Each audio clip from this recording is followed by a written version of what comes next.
Okay, welcome everybody to this second OASIS talk of this week. And today we have a very interesting talk by the researchers of the Finnish Museum of Games, Asla, Heikkari and Niklas Nylund, and who have invited us to reinvent the Finnish Museum of Games with them. And without further ado, let's... Okay, thanks so much. I'm Niklas, this is Asla, and we're here from the Finnish Museum of Games. We're a municipal museum, part of the Tampere Historical Museums, and we have been collaborating for a long while with the university and the Game Research Lab. Now the museum is starting to be 10 years old, so we're sort of preparing for a renewal and also maybe a reinvention of the museum next year. So we're going to expand. We're going to get 100 square meters more, or might be a little bit more than that actually, because now we have had some preliminary good news as well, but we won't go deeper into that, but might get even more new space. And at this stage in the spring, we have been looking for feedback on the existing museum, what people like, maybe what they don't like, what they want to see in the future, and so we also want to hear your feedback and also ideas for the future. The museum is a little bit over 8 years now, and it's one of the more popular exhibitions still in the Vapriikki Museum Center where we're located, and sort of kind of at the same time we want to do something new, but we also don't want to risk kind of what we have. So kind of balancing between these two takes on the renovation and the reinvention, and also want to probably hear your ideas about sort of how much should we kind of change, what do you like, what you don't like maybe. I'm thinking that maybe not all of you know the long history that we have together, or even the long history of the museum, so just a couple of slides about that. So we were originally founded with the help of a crowdfunding campaign in 2015. And when planning this campaign, we had a lot of help from the Game Research Lab, especially Anna-Kaisa Kultima, but also many others. Kati Alha was really part of that. Elisa was an intern at the museum at the time.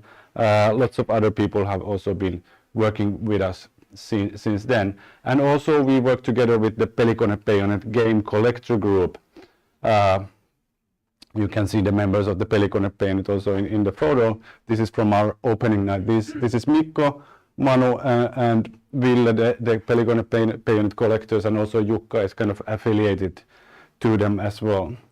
So they have been collecting games since late 90s, so 30 years soon, and have been super helpful in putting up the crowdfunding campaign, but also giving their expertise on retro gaming machines and technological expertise, and also their help in putting together the crowdfunding campaign. So we had a successful campaign, and then our exhibition opened to the public in 2017.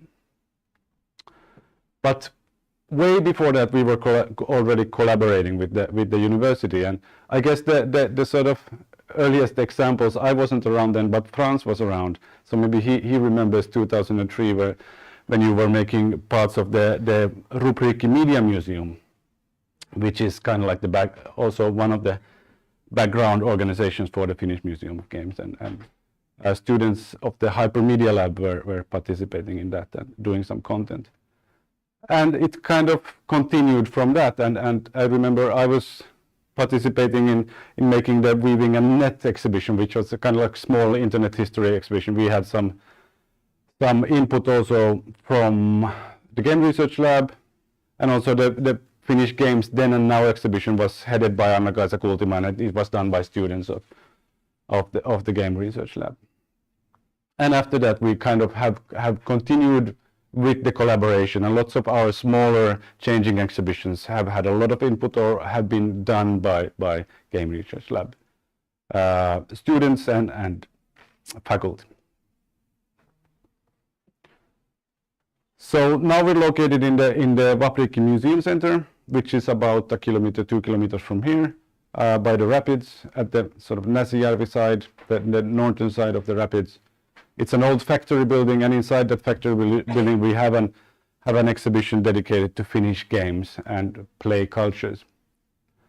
It's about 400 square meters, so when we expand it's going to be a little bit more, like what if we then have 500, it's going to be like 20% more, or however you want to count that. So we focus on sort of games. We do have the like well-known popular Finnish games like Angry Birds and Clash of Clans, but also other types of games, and we kind of want to shift the focus a little bit from just the game industry to also game making as a hobby, to sort of game communities, play experiences, etc., etc.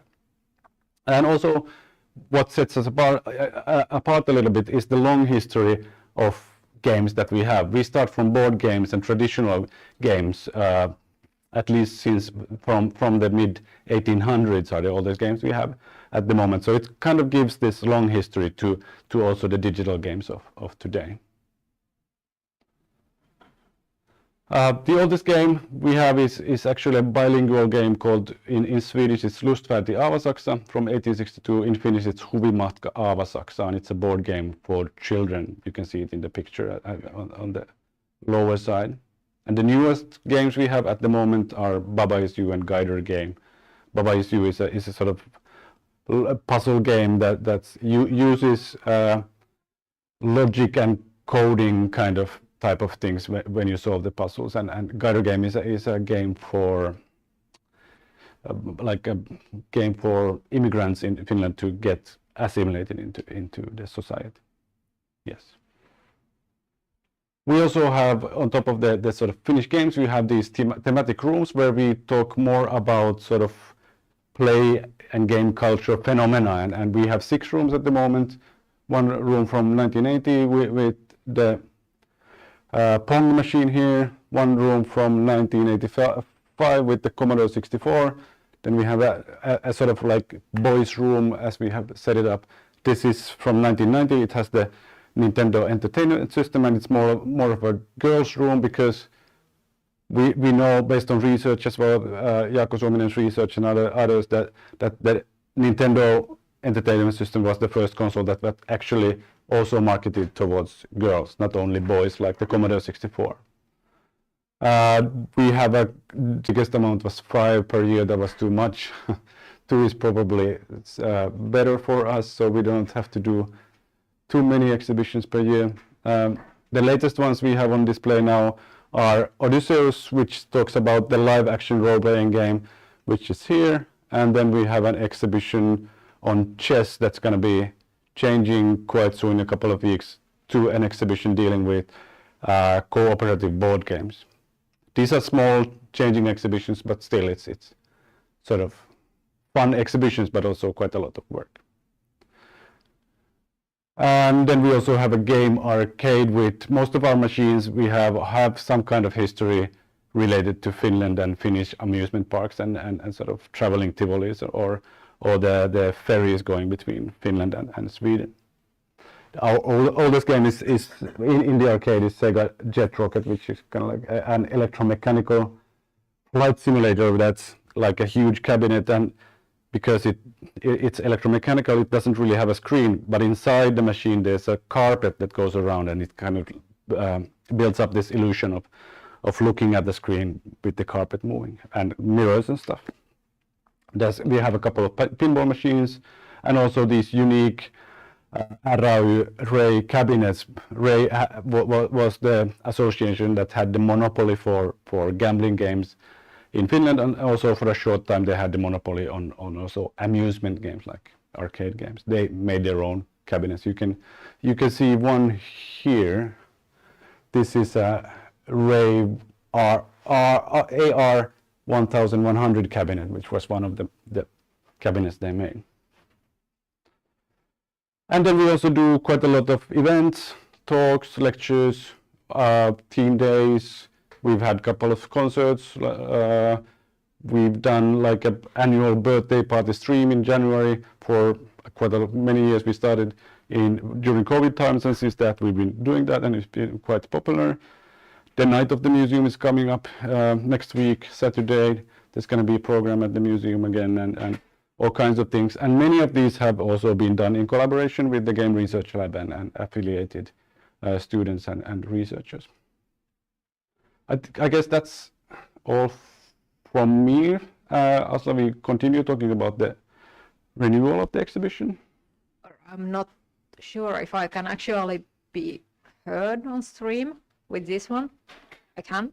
Okay, great, then I can continue talking. So we are going to expand the exhibition. So that pink area you can see, it's so-called like wooden brick floor area. It's the area where Rubric Media Museum used to be, and now there is the Odysseus exhibition. So that's gonna be part of Game Museum in 26 or 27. So it's like 100 square meters more space, and that means that we can actually add something to that current exhibition. And that's something we would like to hear from you. Like, what should we add? Should we add like anything at all? Is it good as it is? And or should we change the whole concept? Like now it's based on individual games that tell about bigger phenomena, but how it should do it in the future. And now it's also chronological, so it starts with those old games and goes to the new ones. So is this the best way to do it, or should we do it more like a thematical order instead of chronological? So we would like to hear from you. What do you think?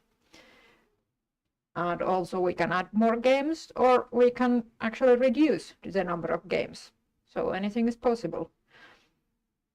And the other thing is that what's going on in games? Because you know the game industry. So what do you think? Like the exhibition is hopefully going to be there for like 10 years or so. So we could add something that's actually going to happen, and not only something that has already happened, so that it's like more accurate and not only about something that has happened in the past. So that's also something we would like to hear from you. Like, what do you think? What should be in the exhibition? What's going to happen in the game industry? What's going to happen like to gamers, people who play? Yeah, I think that the Finnish Museum of Games is quite a particular museum exhibition because it's sort of concerned also with current events, and sort of, I guess we want your help in sort of knowing what's important and what's going to happen, and how, in what direction game cultures are going. This is the last slide, I think. So we can go back to the earlier ones, but also this how to collaborate in the future. Because as Niklas said, those temporary exhibitions have been made in like collaboration with university also. So if you would like to, well, organize an exhibition, please tell us, because you have fresh ideas we probably wouldn't have. So it's always possible to organize exhibitions together. So any ideas, comments, anything? Yeah, and I guess I could add to the last slide as well that kind of one way we see the museum is also that it's kind of like a platform where also other parties can come and do things, and we've had some experience with doing exhibitions together with, for example, Yolen's exhibition on Japanese romance games that I think was really a nice example of this. And sort of just want to hear your initial ideas if this is something that you might imagine doing in the future, if you have ideas for exhibition, and if you have the time maybe to work on them with us also in the future. So that's one thing, and the events at the museum is probably another one. We like that. I think it's a good idea if also other stakeholders come to the museum, organize their things, and sort of give their viewpoints on game culture at the museum, and we feel it makes it better. And of course, now we're in the middle of this quite big renewal. So kind of interested also if any of you would be interested in becoming more kind of like a key expert in the renewal process and want to attend also in the future some workshop sessions or something like that. So that's, yeah, I think that's a lot of questions, and I think we do have some time for answering those questions. So please just, if you have any comments, any ideas based on our short presentation, please maybe raise your hand. Yeah, please. Yeah, and I can give you this mic so that people on stream can also hear. Yeah, that's a good idea. Thank you. I actually have a couple of questions. So, do you have a collection of, for example, art games, contemporary art games, or? Well, our collection is mainly based on Finnish games that have been made in Finland. I mean, like made now, contemporary art games. Not that many, but we sort of, one thing that we have been thinking about is there was Marita Liuli, a Finnish artist, made a lot of sort of CD-ROM art games 20 years ago, roughly, or 25 years ago. So that's something that we've been thinking of adding to the exhibition, just to showcase what kind of games those were. But I don't know what kind of art games you have in mind. Well, I'm not really expert, but for example, here there is the Games Art Center, so that could be a collaboration for, I think, I don't know. I mean, Leland probably would be the best person to talk to.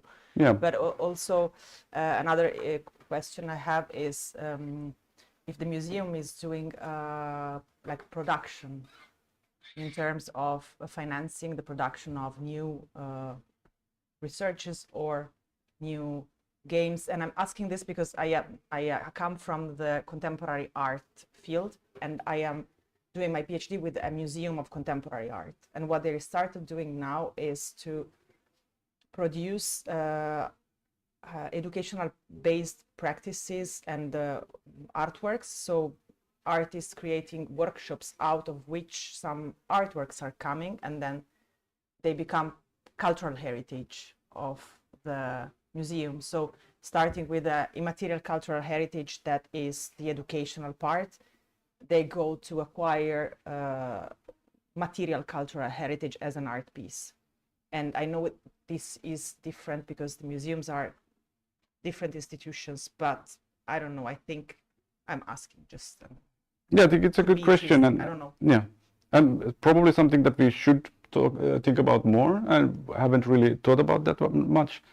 We have produced some games also, usually in collaboration with students at different institutions or schools, and they have been also sort of used for pedagogical use at the museum, but we haven't put them on display sort of permanently in the museum, and I guess that's something that we could think about as well.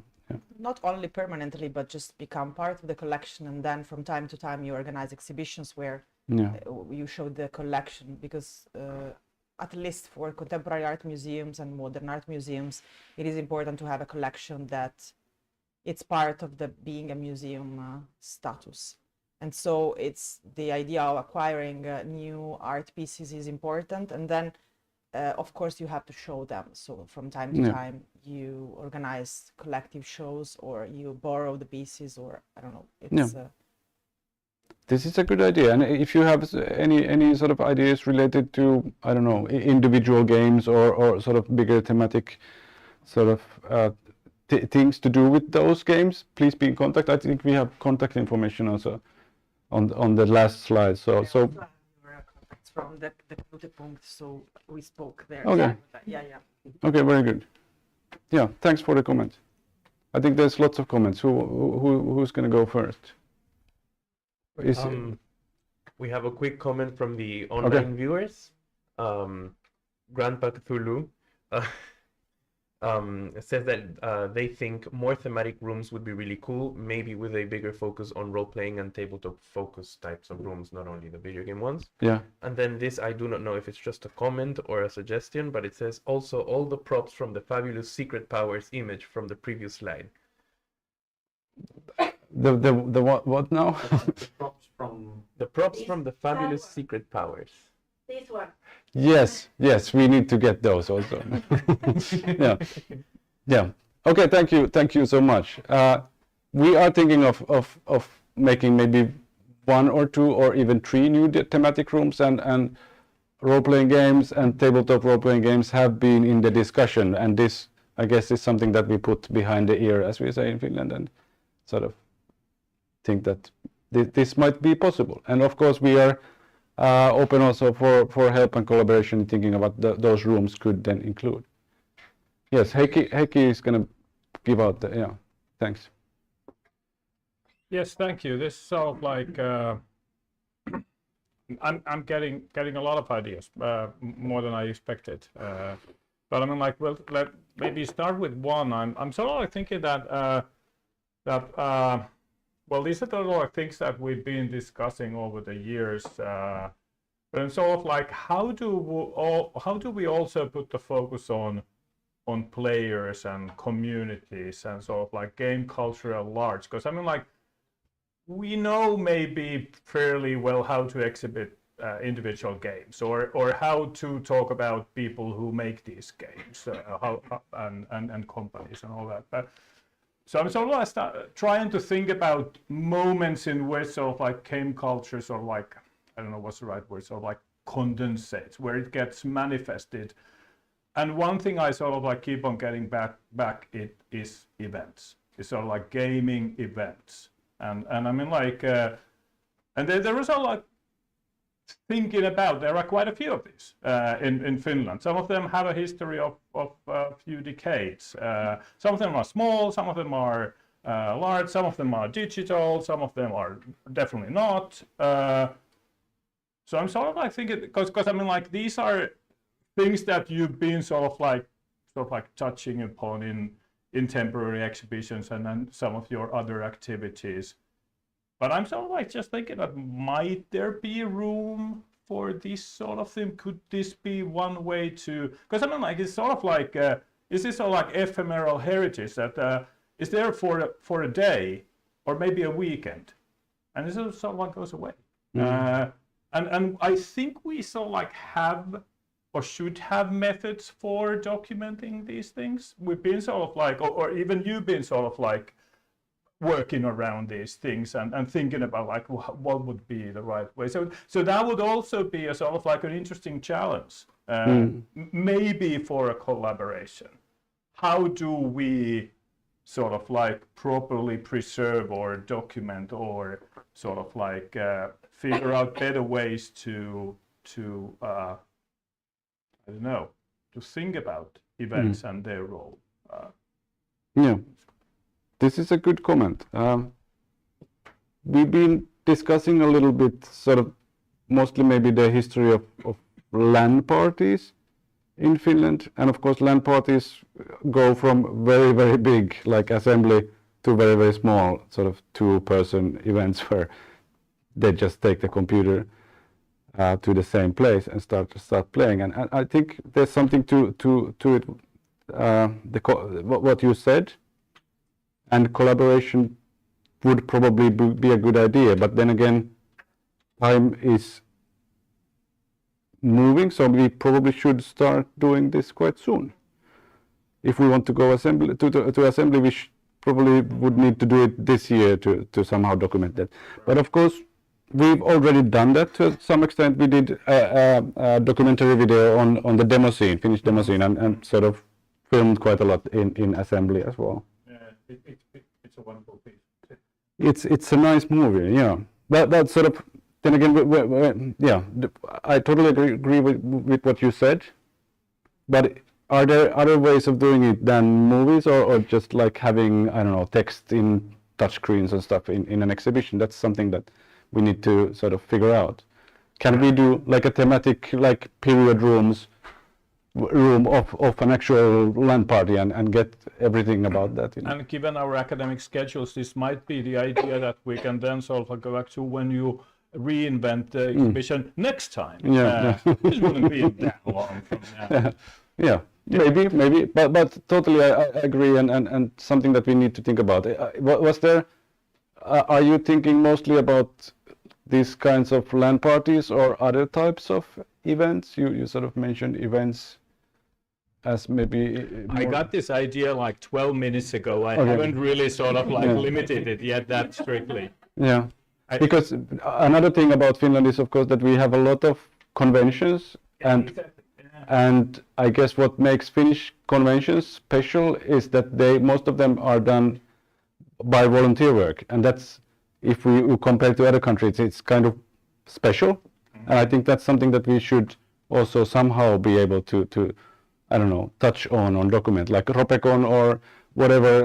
Like we have dozens of anime conventions in Finland, and almost all of them are done by volunteer work, like hundreds of people building these events for other hobbyists and sort of doing it together, and that's very special and very particular Finnish thing, I guess. Certainly a small thematic room based on a early 90s demo party where a couple of kids are doing demos, and showing those demos would be like a clear example, but Yeah, we have exactly. another question. Again, thank you. It's a wonderful opportunity to have this discussion. So thanks very much for coming over and discussing with all of us. I think that the current sort of basic formula of the Games Museum as an exhibition, it's valuable. I think that for people that are not knowledgeable about game culture, it's important that they gain some kind of historical depth and understanding, and also idea that there is both technological, cultural, and social sort of change that has happened, and even somehow rather radically transformed the landscape during the years. So those rooms, they are excellent. If there's any other ways of sort of highlighting the tone of different eras and what kind of activities people do, that would be great.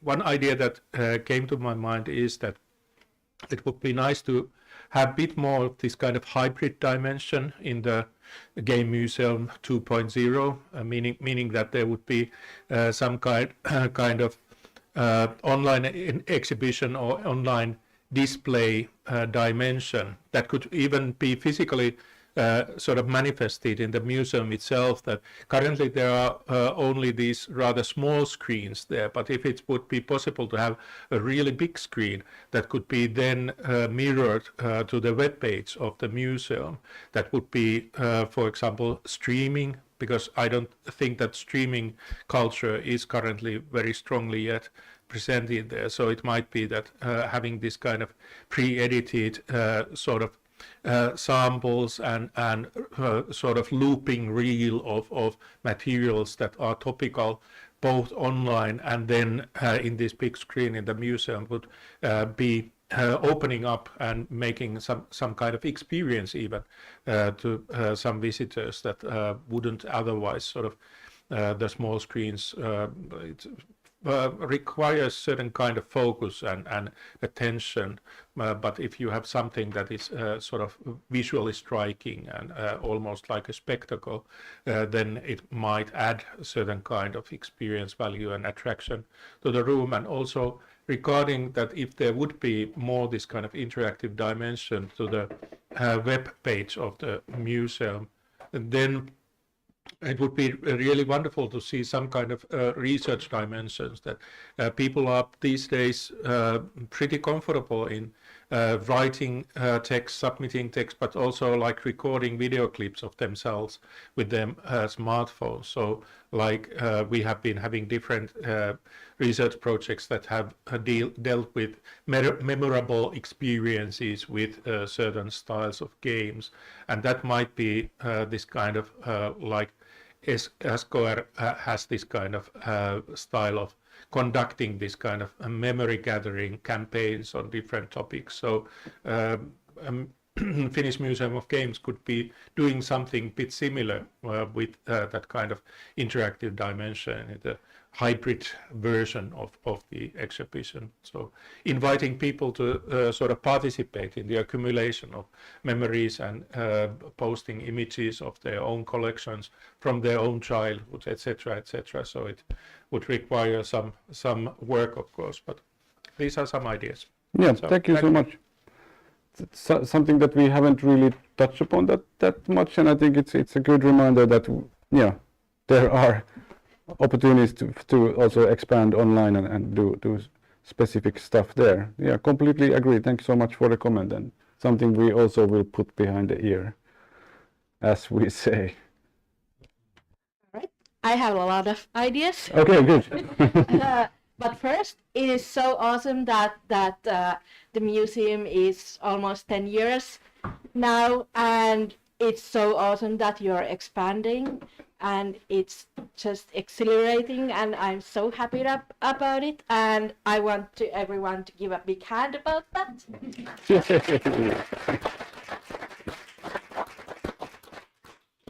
And the museum is very dear to me. As you said, I was one of the interns there when I was a student, and I am still very passionate about it, even though I haven't had so much time right now to kind of do anything about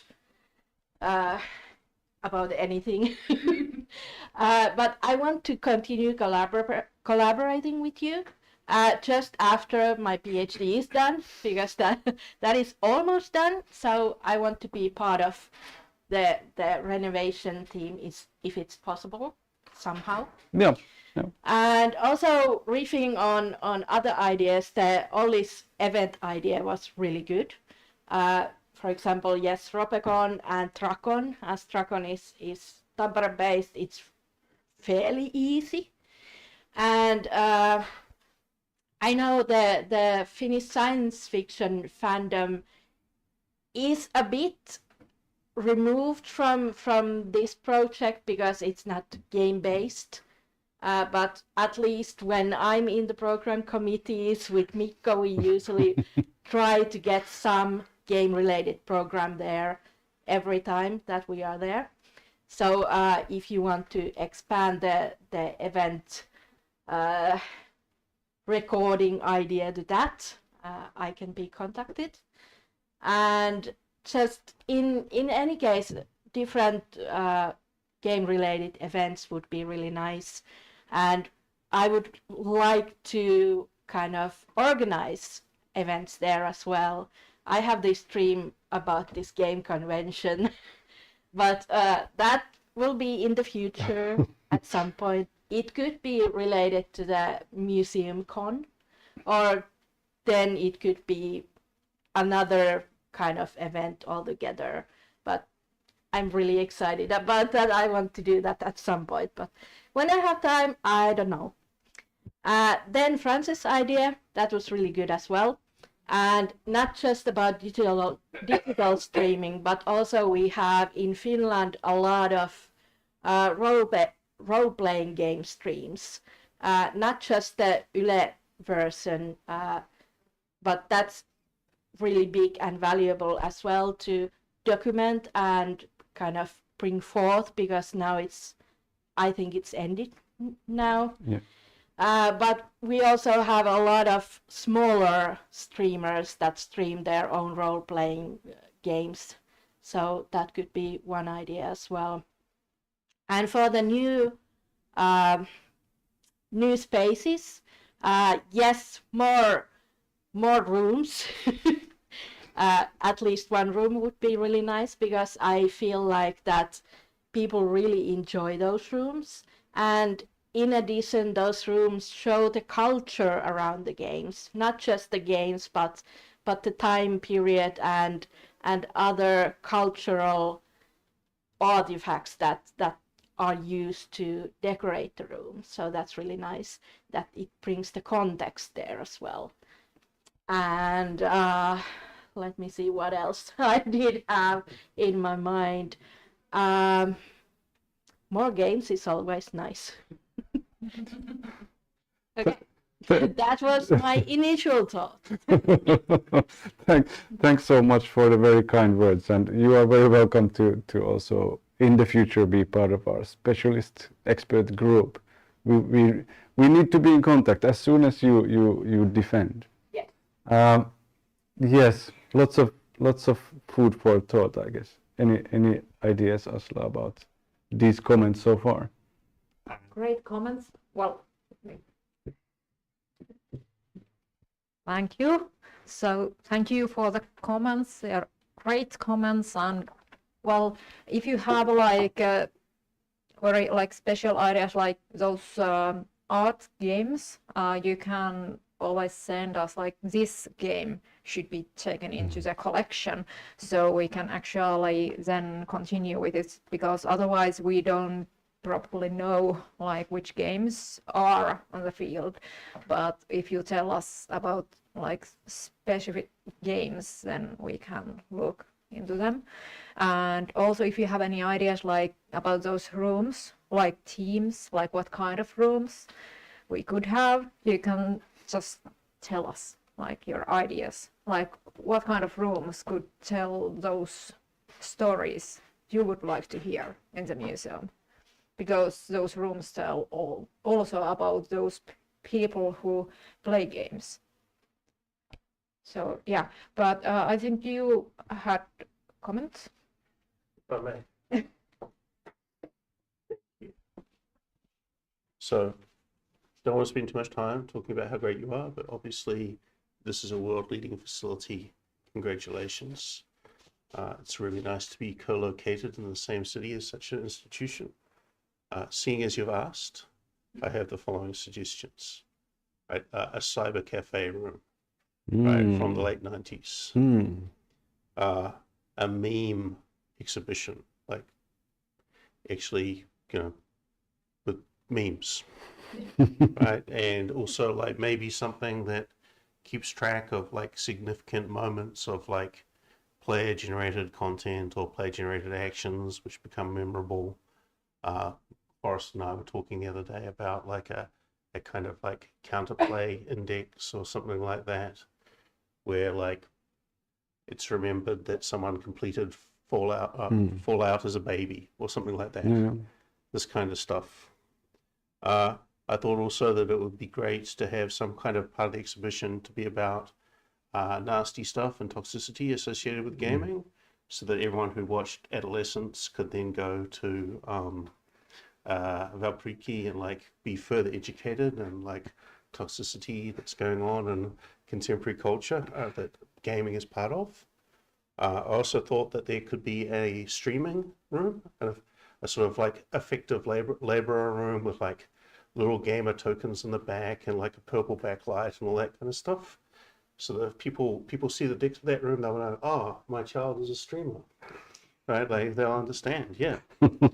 And then I also thought like one of the things that would be a really great resource to do if you're investing in this kind of stuff would be to have a really, really detailed but skippable audio tour.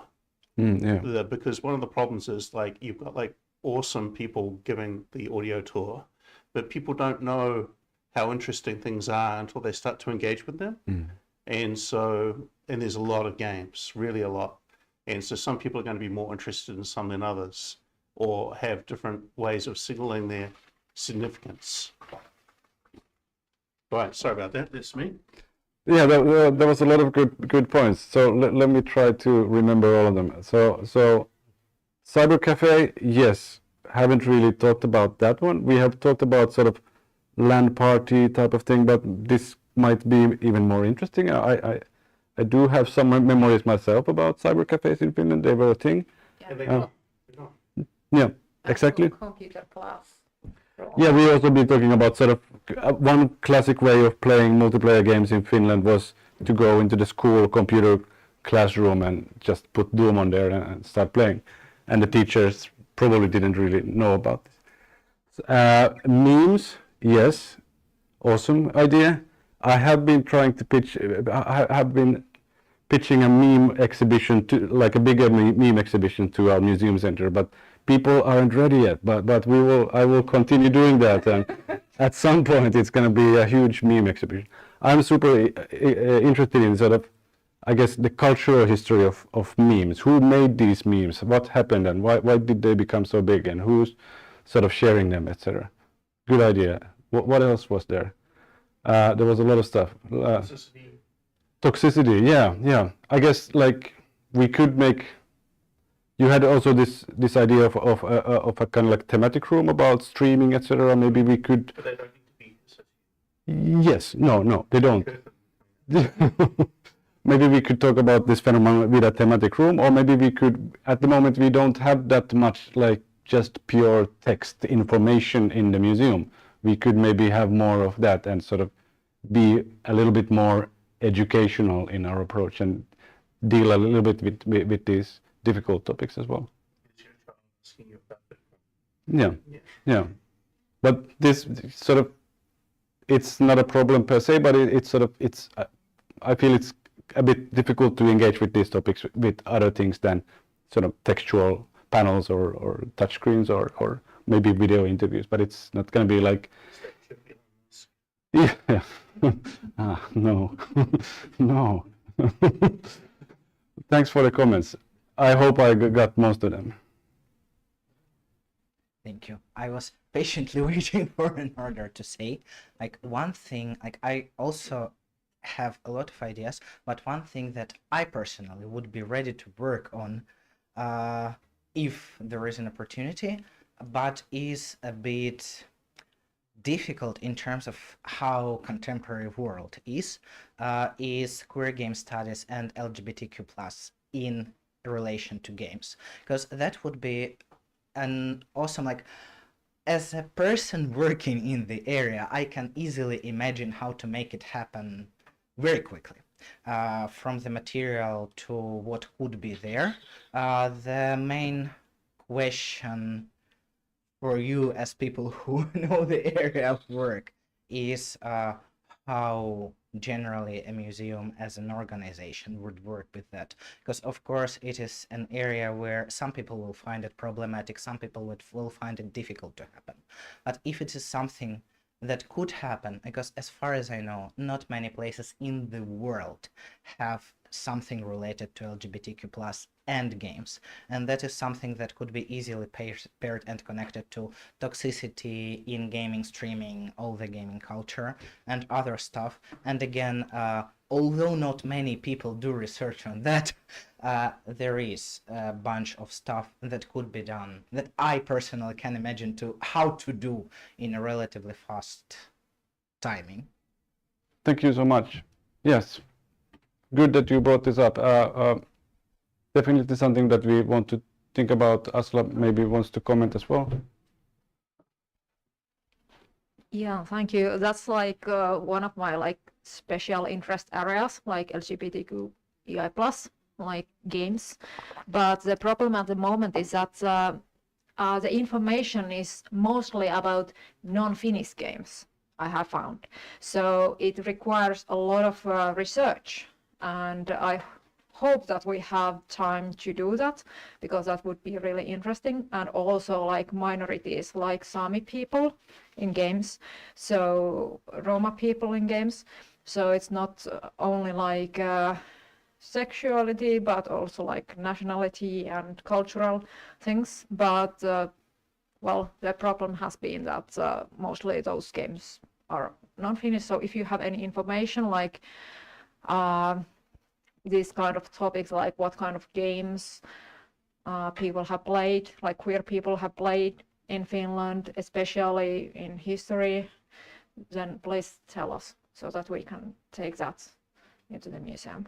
I can email you on that, not to take more time, because I happen to have some stuff to start. Thank you so much. And I guess this could also be something that we could deal with in at new thematic room to discuss this representation of yeah. Yes, hello. I haven't been to the museum yet, so some of the stuff I'm going to talk about is already there. Then apologies, but I did only arrive in the country on Saturday. So, one of the things I had was also about like queer games, but my thought about that. There might be more value focusing on the queer experience in games and how queer people use games as ways to sort of manifest that and sort of explore identity and stuff like that, possibly. Not my area of studies. I'm not queer. I don't want to speak on behalf of other people, but in the university where I'm from, Manchester Metropolitan, there's quite a number of people who are like doing queer related research in games.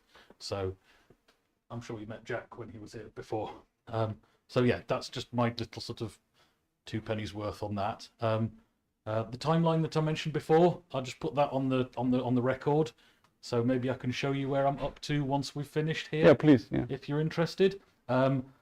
For a room related to tabletop role playing, could I suggest an activity where people can make a character? Because that's like the hook that gets people involved. The obvious option is sort of 5e, but there's plenty of other options available. I don't know if there's specifically Finnish tabletop role-playing games that might be more appropriate. So that would be quite interesting, and I like the idea of a space focusing on that, like with the table, so people can kind of experience all of that sort of thing. Sorry, I've got some notes here. My wife used to work for, she organised activities for unpaid carers, and I was wondering if there's an opportunity to use the space, just like in the daytime when it's not very busy, to get like isolated or vulnerable communities together to give people an opportunity to just play some basic games, to try and address any sort of loneliness and things like that. One of the board game cafes that I go to back in Britain as well, they have this, like they're open for people to just kind of come and have a chat, and the idea is that it kind of fosters community building, and that's working quite well.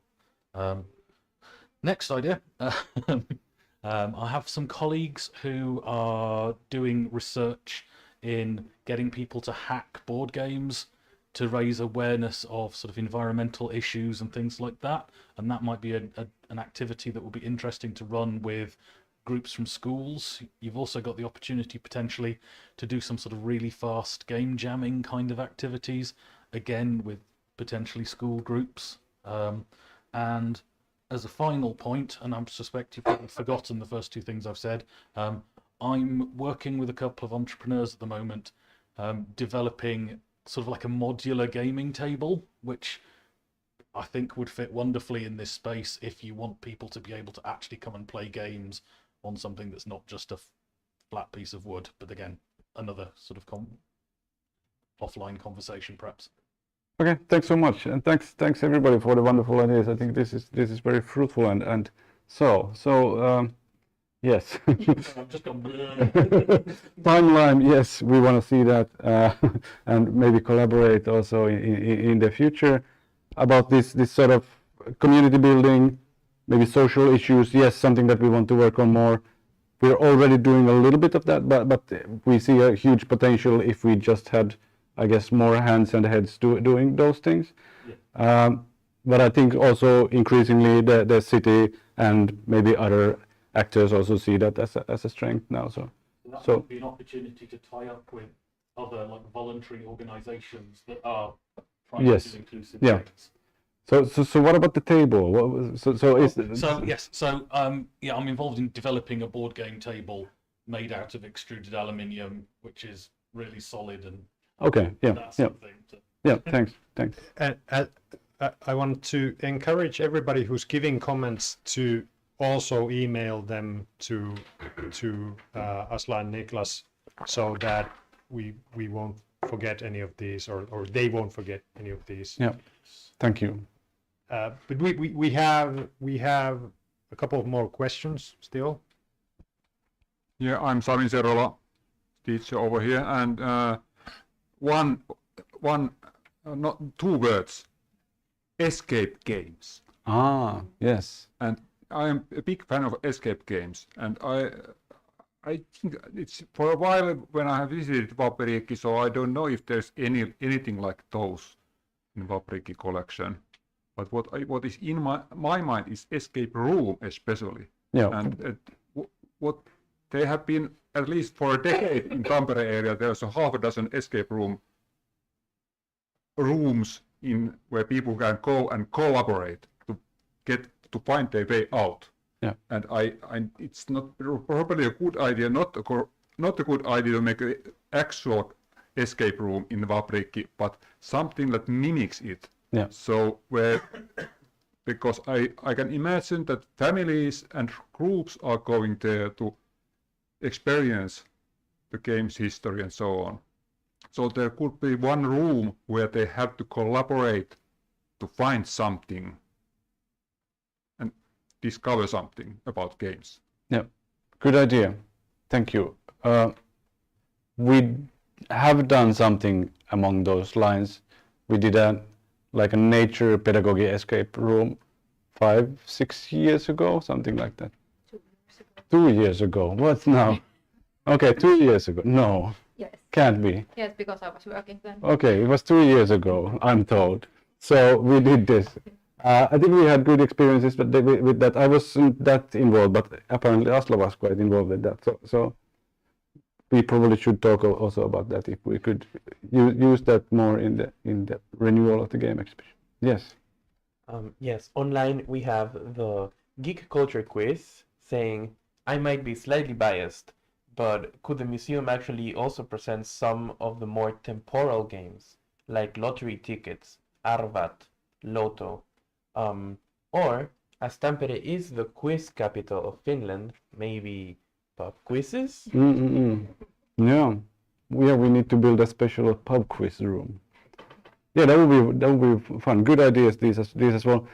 About the sort of the lotto and the arvat, these what are they called? Gambling games. We have been talking about them quite a lot, and it's probably something that we will deal with at least in some way in the future. But this sort of strengthens the point that we should.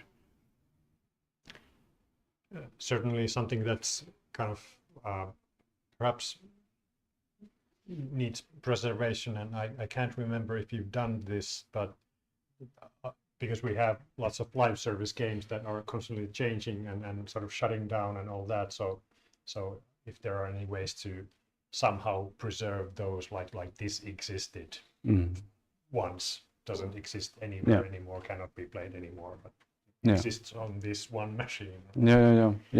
I guess that the real problem of games disappearing are the server-based games that have sort of are quite new actually. Just another idea. As you are enlarging the spaces, I would keep a kind of a project room where activities are changing. The project room, because I've been visiting the museum. I visited the museum this year, like 1 month ago, and then last year. So at the distance of 1 year, the collection was the same. And I think this, with the project room and the activities changing and exhibition changing, it could be a way of letting also people that are living in Tampere and that are interested to come again, because it's you pay a ticket to enter the museum. So if it's the same collection, maybe, yeah, of course I would come anyways, but maybe not every week, and so that could be a way.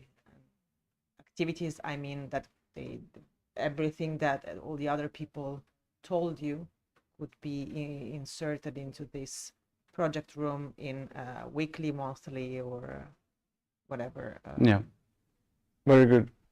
Yeah, good comment, and also something that we have been discussing a little bit about, especially with newer games, to sort of how can we make an area where we can change them maybe quite quickly and show the breadth of games, and maybe show locally made games, etc., etc. So this again sort of strengthens our sort of idea that this could be something that's important. Thank you so much. Yes, and let's take one more question and then wrap this up. Hello again. Couple of ideas, briefing on other ideas as well. Again, I think the role-playing room with character creation was a really good idea, maybe Astra Terra could be used in that, because it's family-friendly game and Finnish. And the escape room was a really good idea. I love that. And there was also one other escape room in Vaprikki when there was the role-playing exhibition, the Astui Tansaan. True, yes. And I played that with my friends, and it was a really good experience. I loved it. But also we have a lot of ideas and a lot of room ideas as well. But I would love if the exhibition space could be a little bit bigger, because right now the space that you usually use for exhibitions is pretty small. It's compact, it's nice, but I also love a little bit bigger exhibitions. So if that could be possible, that would be really nice. Thank you. Good ideas again. The sort of secret thing that we didn't tell you about is related to this. So we might be able to get a little bit bigger space for changing exhibitions in the future. Maybe, but that's a secret still, so we can't talk about it. Yeah, but hopefully. Hopefully. Yeah. Okay, thank you, thanks. Okay, well, one last round of applause to our researchers.